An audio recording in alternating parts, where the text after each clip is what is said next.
बिस्मिल्लाहिर्रहमानिर्रहीम। Dear students, कैसे हैं आप? खैरियत से हैं? फाइनेंस अल्हम्दुलिल्लाह अब हमारा कंप्लीट हो गया। अब हम इसकी कॉस्मेटिक साइड्स को देख रहे हैं। जो टूल्स हमने लर्न करने थे वो बड़ी हद तक सीख लिए हैं। एक दो लेक्चर शायद और स्पेंड कर दूं मैं इसके ऊपर, डिफरेंट छोटे छोटे टूल्स आपको सिखा दें ताकि आप ज़्यादा अफेक्टिवली इन चीज़ों को देख सकें।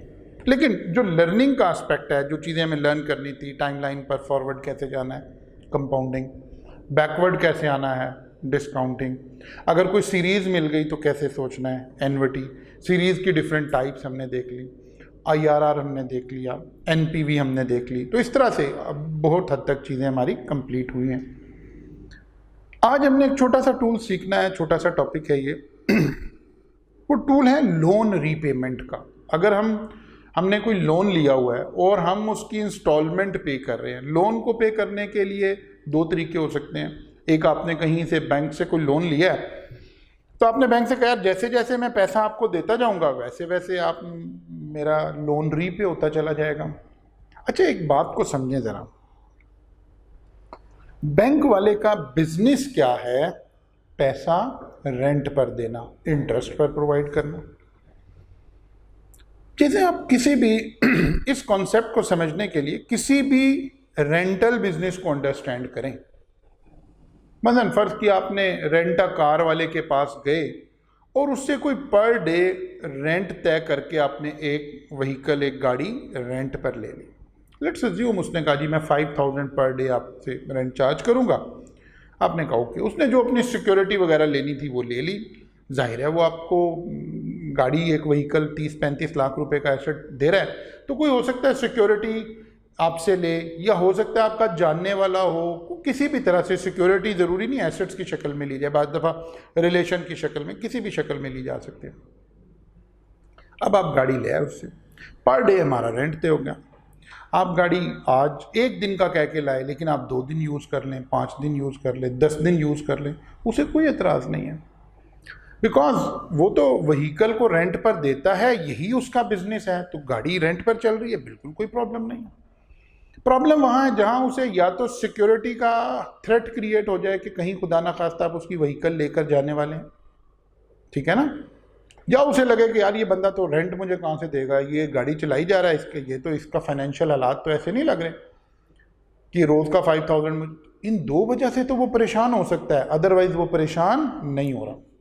सेम बिल्कुल बैंक करता है। जब आप बैंक से लोन लेने जाते हैं तो सबसे पहले गारंटी मांगता है कि अच्छा जी लोन चाहिए तो मेरे पास कोई चीज़ एज ए सिक्योरिटी रख दें। वो आपका घर हो सकता है, वो आपका कोई गोल्ड हो सकता है, कोई वैल्यूएबल एसेट आप एज ए सिक्योरिटी बैंक को दे देते हैं।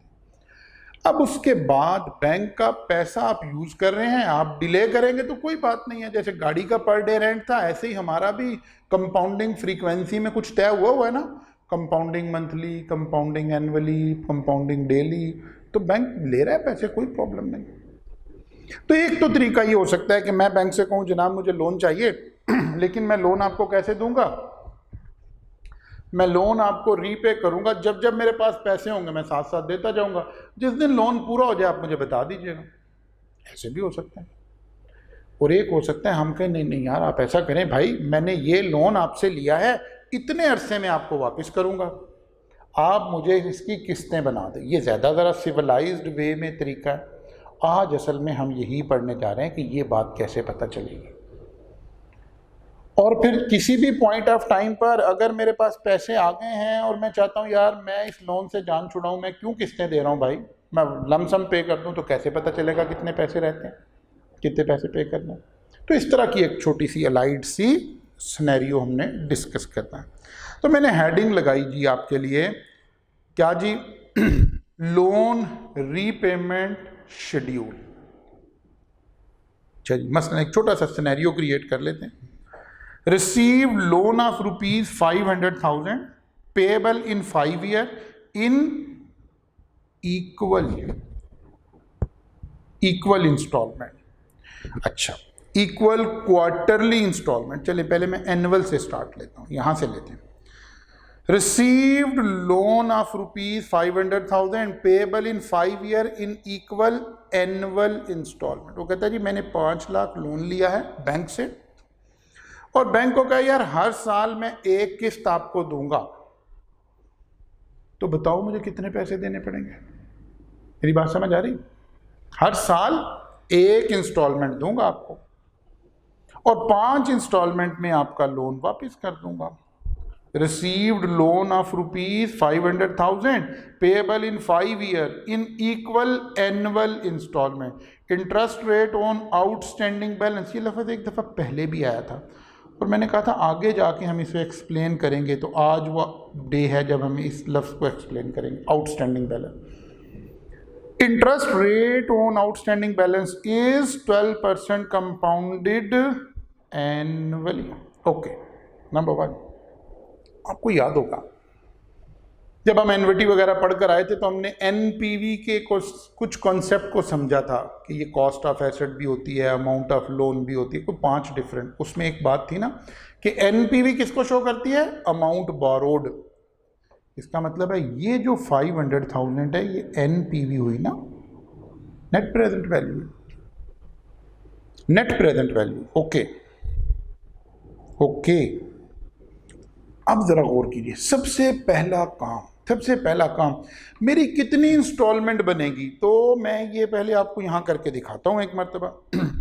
मेरे पास फार्मूला मौजूद है ना जी, present value is equal to R into 1 minus 1 plus R P raise to power minus n over R P.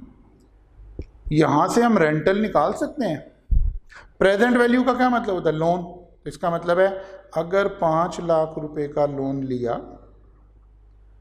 तो बताइए कितना रेंटल पे करूं? इसको एक्स कर दिया into 1 minus 1.12 raise to power minus 5, 5 सालों में वापस करना है, डिवाइडेड बाय 0.12। तवज्जो कर लेना क्या हुआ जी, हमारा रेंटल निकल आया, इक्वल अमाउंट निकल आई। ठीक है ना, ये कैलकुलेटर से हम कैलकुलेट कर लेते हैं। हाँ जी, like 500,000 equal to alpha x into fraction का sign 1 minus 1.12 raise to power minus 5 over 0.12 and then shift solve equal. तो हमारे पास रेंटल की एक फिगर आ गई है 138,705। मैंने राउंडिंग कर दिया। 1,38,705 रुपये आपने वापस करने हैं हर साल। क्या होगा अगर ज़रा गौर करें, तवज्जो करें। 5 हमने दफ़ा पे करना है ना, इसको मल्टीप्लाइड बाय 5 कर देता हूँ। इसका मतलब है हमें पे करने पड़ेंगे 6,93,524 रुपये। 6,93,524 रुपीज़ आप पे करेंगे। आपने लिए कितने थे? 500,000। ये जो 1,93,524 पे हुआ है ये क्या है? इंटरेस्ट पे हुआ है, बिकॉज आप बैंक का पैसा यूज कर रहे हैं ना, बैंक आपको फ्री तो नहीं दे रहा। बैंक का यही बिजनेस था। लेकिन अब हुआ क्या, ये एक ऐसी सिस्टमेटिक ट्रांजैक्शन तैयार हुई है कि जब हम एक किस्त पे करते हैं, रेंटल पे करते हैं, तो इसके अंदर 2 चीजें आ रही हैं, एक इंटरेस्ट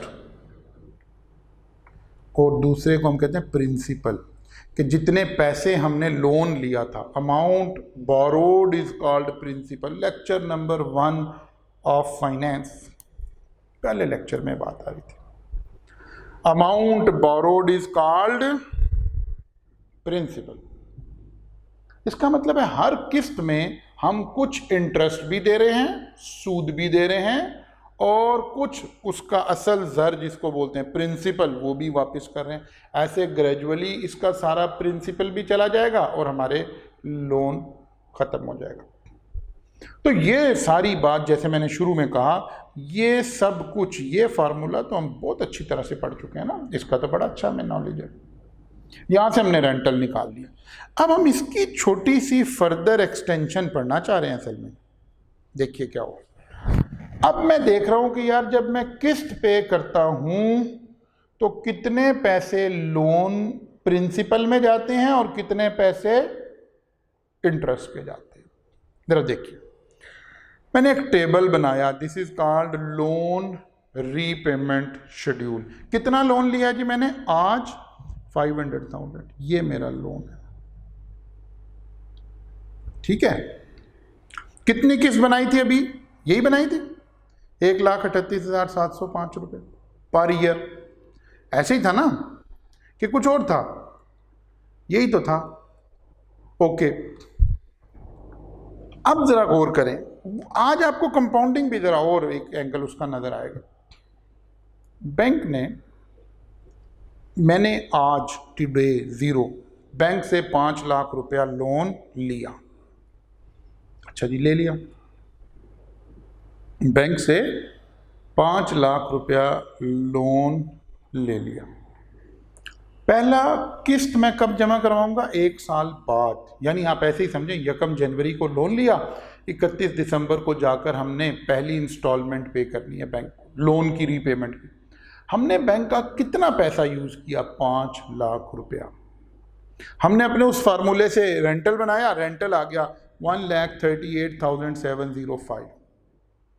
इसके अंदर मैं जो अभी कह रहा था, इस किस्त के अंदर, इस इंस्टॉलमेंट के अंदर 2 चीजें शामिल हैं, एक मेरा इंटरेस्ट और बाकी का मेरा प्रिंसिपल की रीपेमेंट। अगर वो हम बैंक में ऐसे कहिए, बैंक से आप अभी लोन लें 5 लाख रुपया और उसी लम्हे बैंक को वापस कर दें, तो कितने पैसे वापस करने? 5 लाख। पैसा तो हमने यूज ही नहीं किया। अच्छा, जो पैसे मैं बैंक को वापस कर दूं, मैंने बैंक से 5 लाख लोन लिया, 1 साल के बाद 1,38,705 वापस कर दिया, तो क्या अब भी मैं बैंक का 5 लाख रुपया इस्तेमाल कर रहा हूं? Obviously not. मैं बैंक का 500,000 रुपीज तो यूज ही नहीं कर रहा हूं। अब मैं कितने यूज कर रहा हूं, यही कैलकुलेट करना चाह रहे हैं।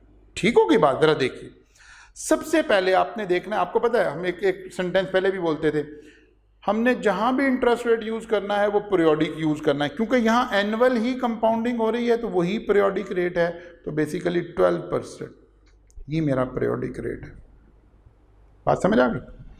अब मैंने 5 लाख रुपया, 500,000 रुपीज के ऊपर 12% इस साल का किराया पे करना है, इंटरेस्ट पे करना है लोन पर।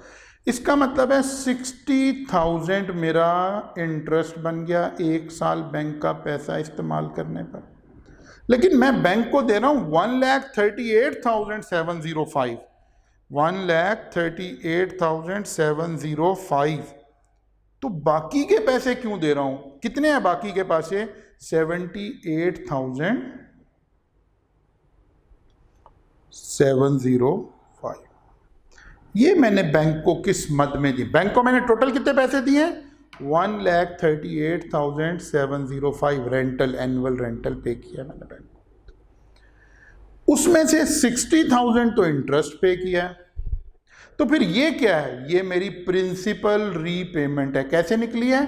रेंटल में से मैंने इंटरेस्ट माइनस कर लिया है, रेंटल में से मैंने इंटरेस्ट माइनस किया, तो ये फिगर बच गई।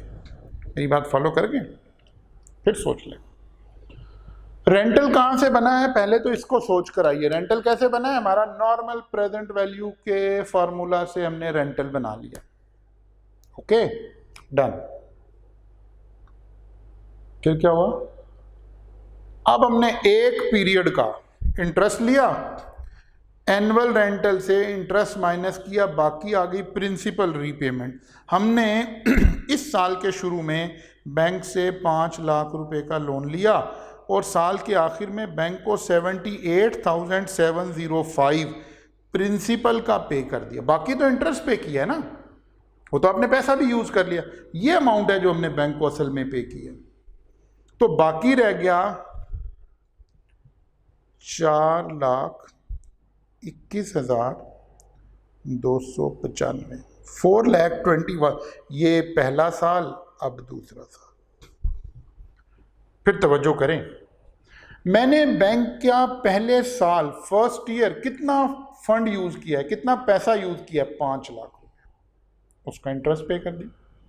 दूसरा साल शुरू हुआ, क्योंकि मैंने बैंक को 78,705 पे कर दिया था आउट ऑफ प्रिंसिपल। अब सुबह को जब मैं आया तो मेरे पास बैंक के पैसे रह गए 4,21,295। Actually this is called outstanding balance. Interest is always charge on outstanding balance. मैं 5 लाख पर ही तो नहीं इंटरेस्ट देता जाऊंगा भाई, मैं 5 लाख 500,000 तो मैं बैंक का यूज ही नहीं कर रहा। अगले साल सेकंड ईयर में बैंक का जो पैसा मैं यूज कर रहा हूं दैट इज 421,295। ये बात समझ आती है कि नहीं आती? ऑब्वियसली। अब क्या करूं? इंस्टॉलमेंट तो पहले ही बन गई है। हर साल मैंने 1,38,705 रुपए देने हैं, लेकिन इस साल इंटरेस्ट किस पर देना है? 4,21,295 पर इंटू 0.12। मेरा इंटरेस्ट बना इस साल का 50,555। मैं राउंडिंग कर रहा हूं, ऑब्वियसली। इंटरेस्ट कम हो गया। ओहो, क्यों कम हो गया भाई? जी इसीलिए कम हो गया कि सर हम पैसा भी तो अब कम यूज कर रहे हैं ना, हम पैसा भी तो कम यूज कर रहे हैं। ओके, अच्छा हमने कितने पैसे दिए थे? 1,38,705। तो कितना प्रिंसिपल चला गया फिर? 88,150 का प्रिंसिपल चला गया। बात समझ आ रही? क्योंकि बाकी का पैसा कैसे, बाकी का rental minus interest, rental minus interest is your remaining money. Okay, तो बैंक का पैसा तीसरे साल कितना बच गया हमारे पास? आउटस्टैंडिंग बैलेंस 4,21,295 रुपए थे, जिसमें से आपने 88,150 वापस कर दिए हैं। तो ये रह गए 3,31,100 नहीं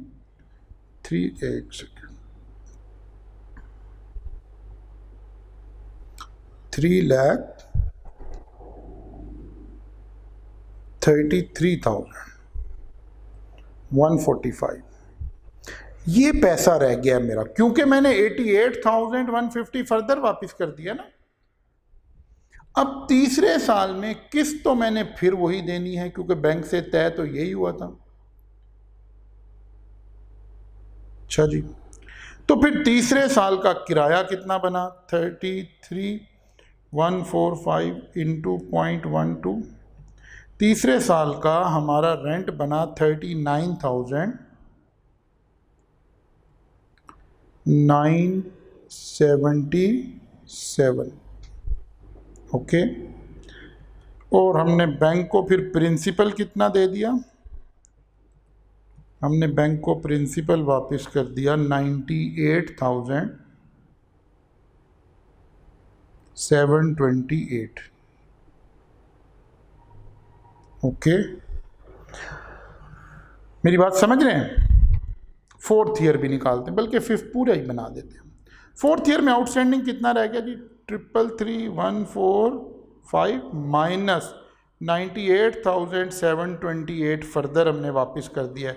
हमारा बैंक का पैसा हमारी तरफ रह गया 2,34,417, 2,34,000।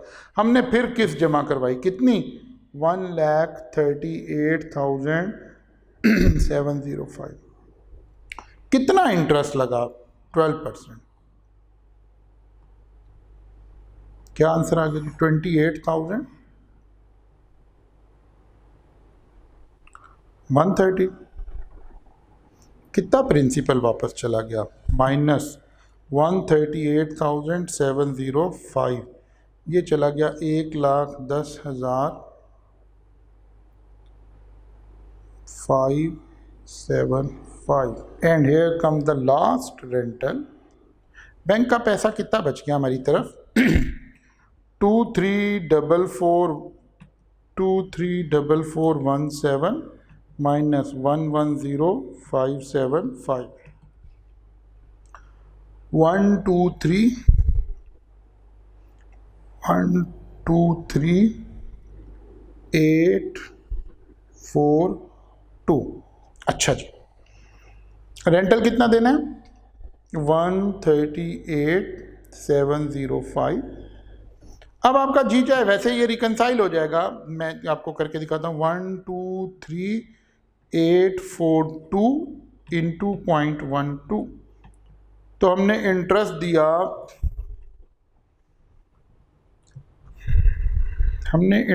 दिया, आप यहाँ ऐसे भी कर सकते हैं, बैंक का जितना पैसा रहता है ना वो सारा इस साल वापस चला जाएगा 123,482, इसमें से रेंटल माइनस कर दें 138,705 माइनस 123,482, तो ये आ गया जी 15,223।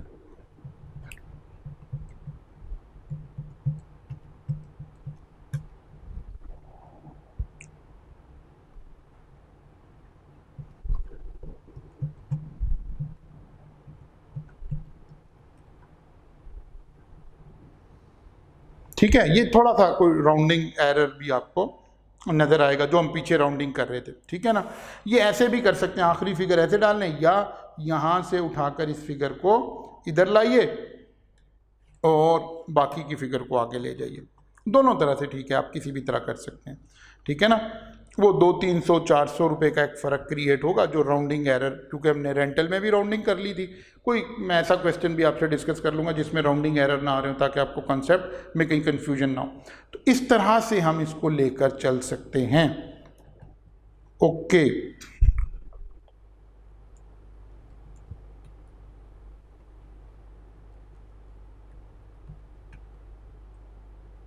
ठीक होगी बात। अब जरा गौर करें हुआ क्या।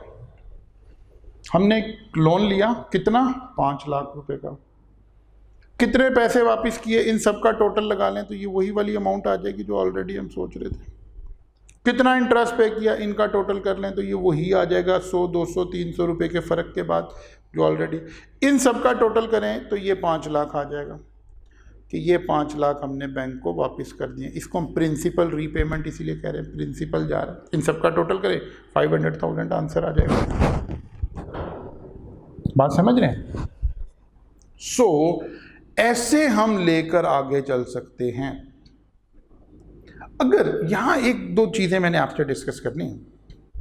अगर किसी भी पॉइंट ऑफ टाइम पर हमारे पास पैसे आ जाए, मसलन ईयर 2 के आखिर में, at the end of the year 2, जब आपने सेकंड रेंटल पे कर दिया, आपका इंटरेस्ट चला गया, बैलेंस आउटस्टैंडिंग कितना पड़ा हुआ है बैंक के हमारे पास, ये वाला।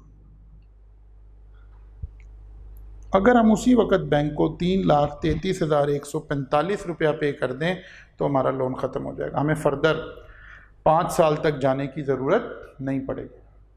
उसी टाइम अगर जिस दिन लोन लिया उसी दिन उधर लोन सैंक्शन करवाएं, उधर बैंक को 5 लाख दे दें तो इंटरेस्ट लोन ख़त्म। अगले साल 4,21,000 लमसम दे दें तो ख़त्म। ये वाला रेंटल पे करने के बाद ये दे दें, ये दे दें, या देखें 5वें साल अगर इतने पैसे दे देते तो देखिए दे दिए ना। आप कहें सर ये तो यहां देने थे, ओके एंड पर दिए हैं तो इसीलिए तो इसका इंटरेस्ट भी पे कर रहा हूं इस साल का। यहां दे दें, यहां T0 पर, इस साल पर यहां खड़े होकर दें स्टार्ट में, तो फिर उस साल का रेंट नहीं देना पड़ेगा। देखें तवज्जो मेरी तरफ करें, मैंने 5 लाख यहां पे नहीं किए इसलिए 60,000 इंटरेस्ट दिया। अगर आज भी कुछ ना पे करता तो हर साल 60,000 इंटरेस्ट पे करना पड़ता। बात समझ रहे हैं मेरी। लेकिन मैं कुछ थोड़े थोड़े पैसे देता जा रहा हूँ। मैंने पहले साल 78,705 पे कर दिया, तो मेरा बर्डन कम हुआ, मेरा इंटरेस्ट रिड्यूस हो गया।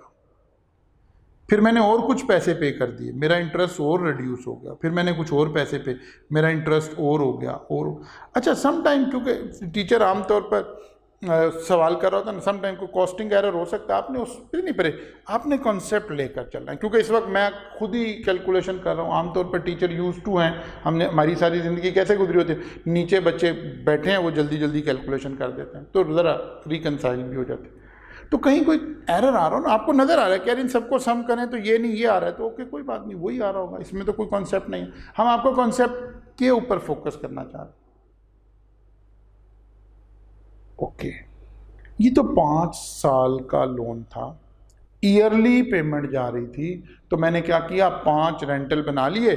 मुझे पता चल गया किस टाइम कितना आउटस्टैंडिंग बैलेंस है। ईयर 1 के आखिर पर मैं बैंक का कितना मकरूज हूं, जरा देख के बताइए कितना मकरूज हूं जी, 4,21,295। ईयर 2 के एंड पे या ईयर 3 के स्टार्ट में, एक ही बात है ना, एंड और स्टार्ट, कितना मकरूज हूं, इतना इतना इतना। ओके चले, ये एक हो गया। मैं एक एग्जांपल और ऐड कर लूं, फिर दोनों को मिलाकर देखेंगे तो बेटर आपको अंडरस्टैंडिंग आ जाएगी। देखिए जरा क्या हुआ, मैंने एक और ले लिया और उससे करने की कोशिश करते हैं। फिर जी लोन रीपेमेंट है, लेकिन इस दफा लोन क्या है, received loan of ₹500,000 payable in 5 year, 5 सालों में पे करना है। लेकिन कैसे पे करना है, in equal quarterly instalment, 5 year, 5 multiplied by 4। इसका मतलब है हमने बैंक को कहा यार मैं 20 किस्तें जमा करवाऊंगा हर क्वार्टर। अब क्वार्टर तो आपको समझ आ गया। Interest rate on outstanding balance is 12% compounded quarterly. Okay, सबसे पहले तो रेंटल निकाले ना, इक्वल रेंटल कितना बनेगा, इक्वल रेंटल कितना बनेगा, कैसे निकलेगा, वही प्रेजेंट वैल्यू के फॉर्मूला से। देखिए, present value is equal to R into 1 minus 1 plus RP raise to power minus N over RP। Periodic rate ही इस्तेमाल होता है।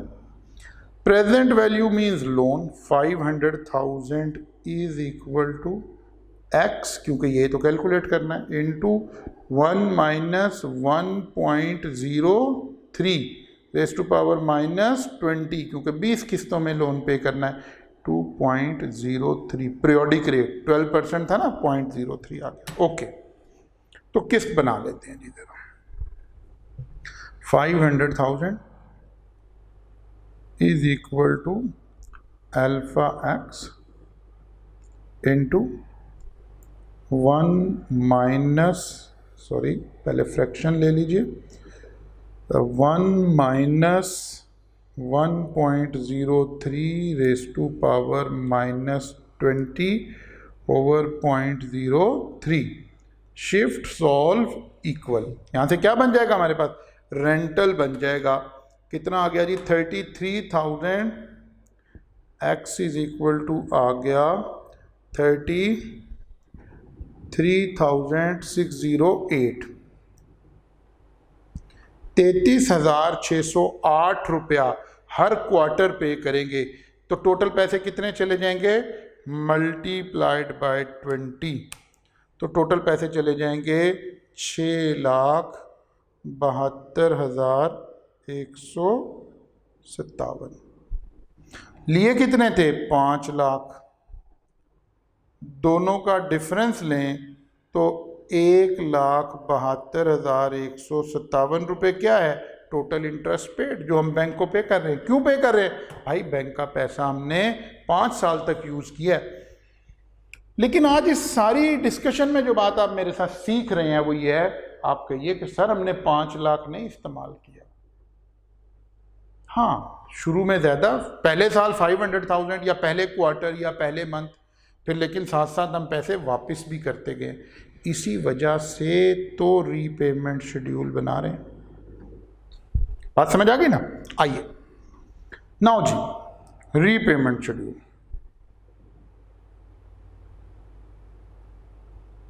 ठीक है,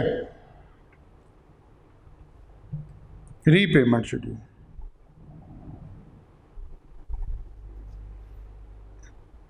ओके,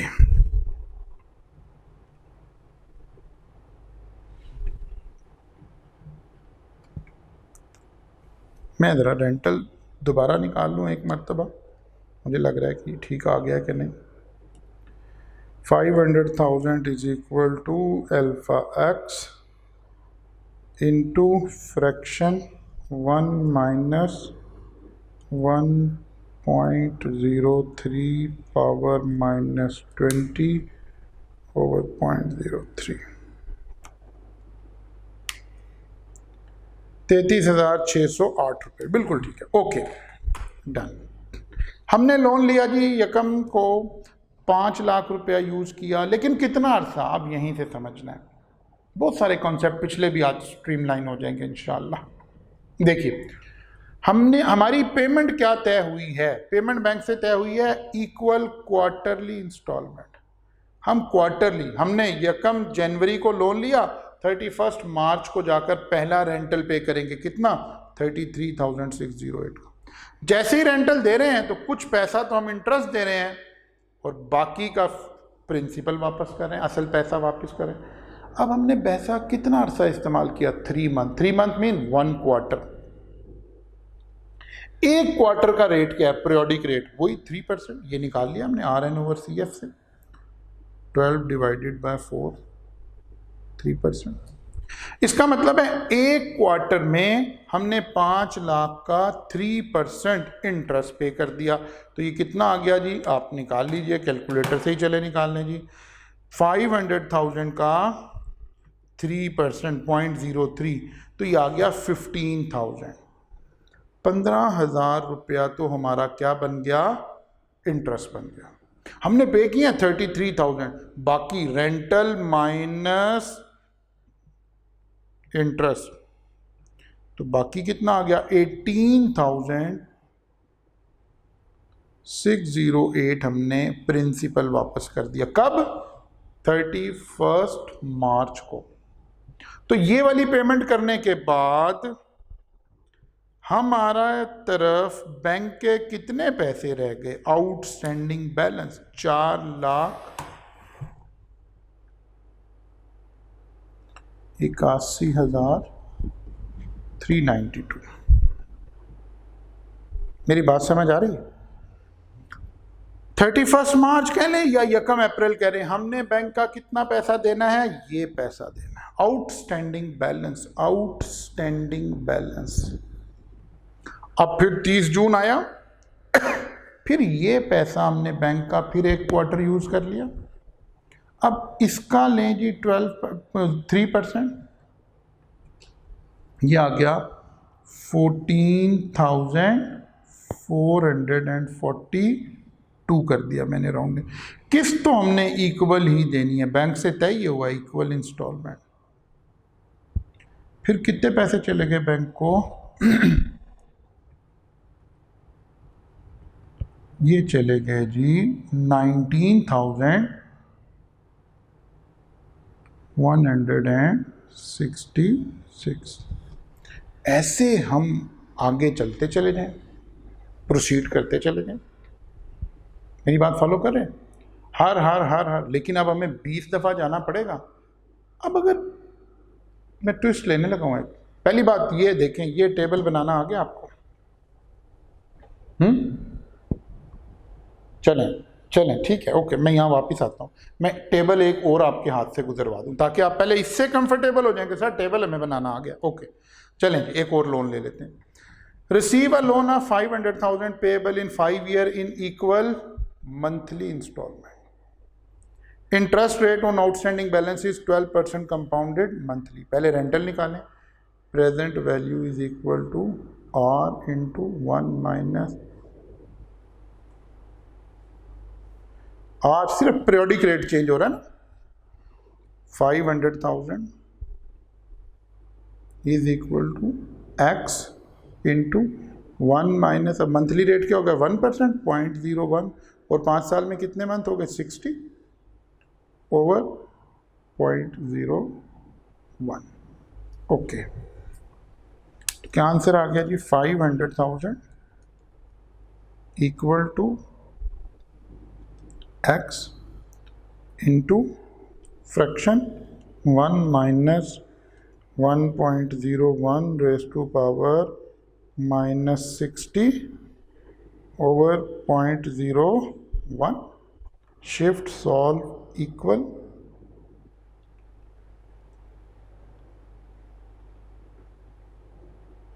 ठीक हो गया ना? ओके, शिफ्ट सॉल्व इक्वल, तो यहां से हमारे पास क्या आ जाएगा? रेंटल आ जाएगा हमारा। क्लियर हो गई बाजी? ओके, तो रेंटल निकाल, कितना आ गया जी रेंटल? 11,000, ठीक है ना? ओके, चलो मैं इसको यहां से रेज कर लेता हूं। ओके, रेंटल आ गया जी 11,122, लेकिन ये रेंटल कब पे करना है? मंथली पे करना है। अब 1 जनवरी को लोन लिया, 31 जनवरी को 31 जैन को ये इंटरेस्ट, ये इंस्टॉलमेंट पे कर दी। अब हमने बैंक का जो पैसा है 500,000 कितना अरसा इस्तेमाल किया? अभी तो 1 महीना इस्तेमाल किया ना। अब आप क्या करें? 5 लाख रुपए पर 1 महीने का इंटरेस्ट निकालें। 1 महीने का क्या रेट है? 1%, 0.01। तो 5,000 तो इंटरेस्ट बनता था, तो फिर हमने इतने पैसे ज़्यादा क्यों दिए हैं? -11,122, बाकी का हमने 6,122 पे कर दिया प्रिंसिपल। तो बाकी लोन हमारी तरफ बैंक का कितना रह गया? -6,122, तो ये रह गया, लोन रह गया 4,93,878। बात समझ आ रही? अब दूसरी इंस्टॉलमेंट इसी तरह पे कर दी। कितनी जी? कितनी? 11,122। कितना इंटरेस्ट लगा? 0.01 आ गया जी। 4,938 का इंटरेस्ट आ गया, बल्कि 39 कर देना चाहिए इसको, 939 राउंडिंग कर देते हैं। ओके, तो 11,122 माइनस 4,939, तो 6,183 की इंस्टॉलमेंट चलेगी। अब हमें कितनी इंस्टॉलमेंट बनानी? 60 बनानी पड़ेगी। बात समझ आ रही? ओके, मैं यहां से एक बात आपको समझाना चाह रहा हूं। अब मैं वापस आया हूं, ज़रा देखिए, बल्कि उससे भी पीछे यहां आ जाते हैं। हमें सारी इंस्टॉलमेंट, पहले वाले पेज पे वापस आ जाओ, आपने नोट किया हुआ यकीन। हमें सारी इंस्टॉलमेंट का interest interest interest interest interest interest principal principal ये पता चल गया अगर हमने एक्सपैंड कर लिया। लेकिन अगर 60 बनानी है तो 60 तो नहीं बनाएंगे। तो इसका कोई शॉर्टकट है? अगर एग्जामिनर कहे कि 3 इंस्टॉलमेंट पे कर दी हैं, बताइए लोन कितना बच गया। अब वो जो जहां 60 है, हो सकता है कहता है जी 58 पे कर दिए, तो क्या अब हम एग्जाम में 3 मार्क्स के लिए 58 टाइम ये काम कर रहे होंगे? Obviously not. फिर क्या हो रहा होगा? इसका शॉर्टकट क्या है? अब जरा देखिए, मैं आपको एक बात समझाता हूं, इधर तवज्जो कीजिए। ये अमाउंट मेरी इंक्रीज हो रही है, ये इससे ज़्यादा है, ये इससे ज़्यादा है, ये इससे ज़्यादा है। ज़रा इसका रेट ऑफ इंक्रीज निकालिए, कितना है जी? 88,150 माइनस 78,705। इन दो फिगर में कितना फ़र्क है? 9,445 इन दो में। इसको मैं अगर डिवाइड कर दूं बेस वाली से, कितना? 78,705। ज़रा कर दें आप भी, डिवाइडेड बाय 78,705 मल्टीप्लाइड बाय 100 कर दें, तो आपके पास एक रेट निकल आएगा जो 12% है। तवज्जो रखनी है ज़रा। ये जो अमाउंट इंक्रीज हो रही है ना, मेरा प्रिंसिपल हर दफ़ा पहले से ज़्यादा जा रहा है। कितना ज़्यादा जा रहा है? 12% ज़्यादा जा रहा है। अगर आप ये यहाँ से भी निकालें, यहाँ से भी निकालें, तो ये 12 ही आएगा। हाँ, कैसे निकाला है? ओके, ऐसे निकाला है।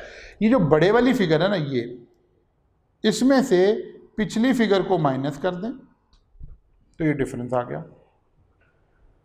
और डिवाइड कर दें पिछली फिगर से, बेस फिगर से, तो परसेंटेज आ जाएगी आपका। ये 12% से इंक्रीज हो रहा है, अगला भी 12 होगा, अगला भी 12 होगा, अगला भी, ये जब तक इंक्रीज होगा हर मरतबा 12% इंक्रीज होगा। अब जरा देखें, मैंने पहला रेंट, अच्छा ये 12 भी आपने बाद में नहीं निकालना, ये तो मैं आपको समझा रहा हूँ ना, ये आपने बाद में नहीं निकालना। चले मैं आपके साथ चलता हूँ, हम स्लाइड 2 पर वापस आते हैं, वहाँ का इंटरेस्ट रेट निकालते हैं, किस रेट से इंक्रीज हो रहा है।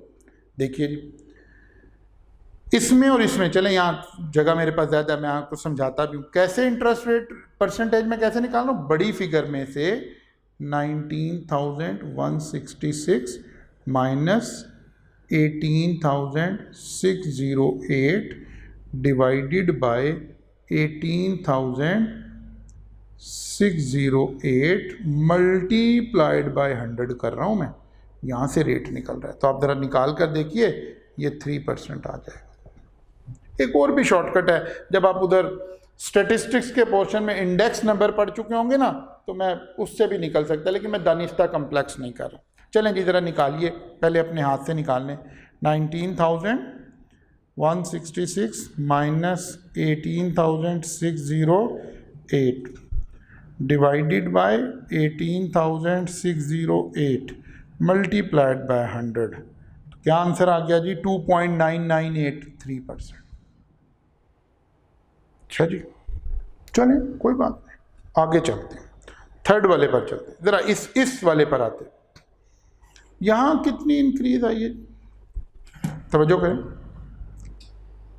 6183 माइनस 6122 ओवर 6122 इंटू 100, तो ये आ जाएगी 1%। कर लें जी ज़रा। 6183 minus 6122 divided by 6122 multiplied by 100, तो ये आंसर आ गया जी 0.9991%। ज़रा तवज्जो करें अब मेरे साथ, सारा मैंने कैनवस ड्रॉ कर लिया। गौर करें, यहाँ रेट इंक्रीज हो रहा है, हर नया प्रिंसिपल जो आएगा वो 1% बढ़कर बढ़कर बढ़कर आएगा, ठीक है। जबकि इससे पिछली स्लाइड में हर प्रिंसिपल 3% बढ़कर आ रहा था, ये निकाला ना। उससे पिछले पहले में जाएं तो हर स्लाइड पे 12% आ रहा था। ये क्या हुआ? प्रिंसिपल उसी परसेंटेज से बढ़ रहा है जो आपका पीरियोडिक रेट है। देखिए यहाँ पीरियोडिक रेट क्या था? 12%। चलिए यहाँ पीरियोडिक रेट क्या था? 3%। यहाँ पीरियोडिक रेट क्या है? 1%। तो रेट भी 1%। इसका मतलब है ये निकालने की भी ज़रूरत नहीं है, याद रख लेते हैं आज के बाद कि जब प्रिंसिपल ग्रो कर रहा होगा तो पीरियोडिक रेट से ही कर रहा होगा। क्या कह रहा हूँ मैं? ये तो समझाने की बात थी ना। जब प्रिंसिपल ग्रो कर रहा होगा तो पीरियोडिक रेट से ही कर रहा होगा। अच्छा, अब इसका इस्तेमाल क्या था? ये जो इतनी लंबी बहस हमने कर दी, इसका यूजेज क्या है ज़रा देखिए। इसका यूजेज क्या है? चलें यहाँ आ जाते हैं। ओके, यहाँ देखते हैं जी यूजेज क्या है। देखिए कैसे है, क्वार्टरली। क्वार्टरली का मतलब है 5 इंटू 4 20 क्वार्टर। एग्जामिनर मुझसे कहता है कि 10 इंस्टॉलमेंट पे करने के बाद, 10th इंस्टॉलमेंट पे करने के बाद बताइए कितना आउटस्टैंडिंग बैलेंस रह गया। मैंने क्या किया, मुझे पता चल गया। मैंने एक लाइन बनानी है सिर्फ, बस। आज के बाद 20 नहीं बनानी, ये एक तो बनानी पड़ेगी। अगर ऐसा सवाल आ गया ना तो मैं ये एक कॉलम तो बनाना पड़ेगा, ये तो मजबूरी है हमारी। इससे मैंने देखना है प्रिंसिपल, पहले रेंटल में कितना प्रिंसिपल पे हुआ है? 18,608। कितने रेंटल पे हो गए हैं? 10th। कितने और हुए हैं इसके बाद? 9। अब मैंने 9 टोटल, इसके बाद 9 हुए हैं, लेकिन टोटल तो 10th हो गए ना। अब मैंने कहा क्योंकि मुझे पता चल गया ये ग्रो कर रहा है किस परसेंट से, 3% से, तो मैंने फ्यूचर वैल्यू का फॉर्मूला लगा दिया। Future value is equal to present value into 1 plus R P raise to power n।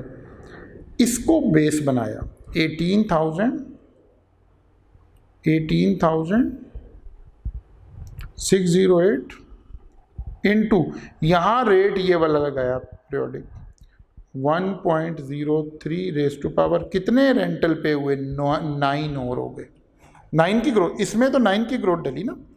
18,608 into 1.03 raise to power 9। इसका मतलब है जो 10th रेंटल होगा उसमें जो प्रिंसिपल जाएगा वो होगा 24,279। अगर वो पूछे 10th रेंटल में इंटरेस्ट कितना था तो इसको माइनस कर दें 33,608 से, 9,328, यानी अब रिवर्स हो गया ना। हम यहाँ इतनी लंबी वर्किंग करने की बजाय हम क्या करेंगे, उस तक पहुँच जाएंगे। किस तरह से, इस सिंपल फार्मूला से। सिर्फ एक बना लेंगे, पहले वाली बना लेंगे, और किसी रेंटल में हमने कैलकुलेट करना हो तो कितने पैसे रह गए, क्या हुआ, तो ऐसे कैलकुलेट कर लेंगे। मैं इसके ऊपर थोड़ी सी और बात कर दूंगा अभी कल के लेक्चर में, लेकिन आप पहले यहाँ तक रेंटल बनाना और ये बनाना सीख कर आ जाइए। फिर मैं इसको कल दोबारा थोड़ा सा एक दफ़ा टेकअप कर लूँगा ताकि बात ज़्यादा क्लैरिटी के साथ आपको समझ में आ जाए, ठीक है ना। लेकिन इसको प्लीज़ आपने हाथ से करना है। एक मरतबा कैलकुलेटर पकड़ें, सिंपली मेरे साथ उसी तरह कैलकुलेशन करते जाएं, ताकि कल के लेक्चर में मैं इसको थोड़ा सा कनेक्टिविटी क्रिएट कर दूं आपकी, ताकि आप ये बात अच्छी तरह से समझें। कल मुलाकात होगी जी इंशाअल्लाह ताला, यहाँ से फर्दर आगे चलेंगे अल्लाह ने चाहा तो।